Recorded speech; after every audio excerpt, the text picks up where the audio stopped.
My dear fellow Zambians, compatriots, workers, peasants, students and youths, women, and of course the Zambian proletariat and allied strata at large. Today I'll talk about who rules in Zambia today. Indeed, who rules in Zambia today, if I pose this question? To you workers, to you peasants, and indeed all the underprivileged society in Zambia. Do you feel that Zambia is a true democracy as propagated by our leaders, opinion makers, and other protagonists? Do you feel to be part of that democracy? Or are you merely being counted in the national statistics by which universal suffrage is used to justify the minority rule of the privileged, wealthy bourgeois and petty bourgeois elements?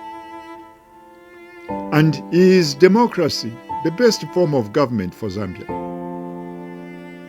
Again, I'll ask again, what exactly is understood by the word democracy? By what criteria is it judged, and what are its features? From the classic point of view, democracy is said to be a form of government and political life as a whole, distinguished by the republican form of government and the official recognition of equality of all citizens. However, democracy per se, in its pure or consistent form, does not exist. The term is interpreted differently by both the bourgeois and non-bourgeois theoreticians and social ideologies. The specific content of democracy is primarily determined by the nature of the social system. The Progressive Labour Congress PLC, the Progressives, wants to make it very clear from the beginning. As we speak about democracy, we do not just point out to democracy's formal juridical characteristics, which very often refer to the outward aspects of political life, but that we concentrate on its social essence or content. Therefore, if the interests of the classes existing in society are antagonistic, democracy, like the state itself, serves the interests of the ruling class alone. The class which is dominant in an exploitative state tries to create the illusion in the minds of the bulk of the unsuspecting population that the existing state of affairs is the best if possible, and thus wins support through periodic elections to continue its domination. Fellow Zambians, workers, peasants, women, students and youths, and the proletariat at large, what we are attempting to build in Zambia today is a bourgeois-oriented state with its false and truncated democracy, a form of political domination by the bourgeoisie, the wealthy, the propertied class, which cleverly hides behind the electiveness of state organs and the proclamation of universal equality before the law. It presupposes, however, inequality in practice between property owners and wage labor, the rich and the poor, men and women, urban and rural areas. Whether this is the best form of government for Zambia today is highly doubtful. Sir Winston Churchill, that outstanding British statesman and former Prime Minister, speaking about democracy, once remarked, and I quote, "Many forms of government have been formed and will be tried in this world of sin and war. No one pretends that democracy is perfect or otherwise. Indeed, it has been said that democracy is the worst form of government, except all those other forms of government that have been tried from time to time." Unquote. Whether one agrees with Sir Churchill or not is a different matter. What is important to us as Zambians is to wake up and admit that successive bourgeois and capitalist-oriented governments in Zambia have done more harm than good, especially to the workers, peasants, students and youths, the women, and all those in the lower strata grouped under the proletariat, particularly from as early as 1990, when many workers in the history of this country lost employment and died in thousands as a result of the ill-fated economic structure adjustment program, which brought in privatization of state-owned enterprises. Going back to the question, who rules in Zambia today? First, we must identify who we are. What makes us who we are? And what power, if any, we wield that can be unleashed in the political arena to secure political power with its instrument of enforcement, the state, to advance the workers, peasants, women, students, and youth, and generally the proletarian interests as a class. And speaking about classes emerged with the appearance of private ownership of means of production and property inequality. The rich and poor, masters and workers come into being. Understandably, their interests are not the same, but are rather diametrically opposed. Therefore, as antagonistic classes emerge, the history of society becomes the history of class struggle. Vladimir Ilyich Lenin, the Russian revolutionary leader, once cautioned the working class, and I quote again, "People always have been foolish victims of deception and self-deception in politics, and they will always be until they have learned to seek out the interests of some class or other behind all moral, religious, political, or social phrases, declarations, and promises." End of quote.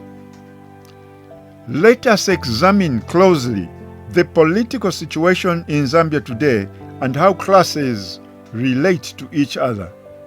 As stated before, Zambia qualifies as a bourgeois capitalist-oriented state in which no economic system has yet become dominant, but in which capitalist relations are developing at a faster pace under the influence of the ruling social groups and international imperialism.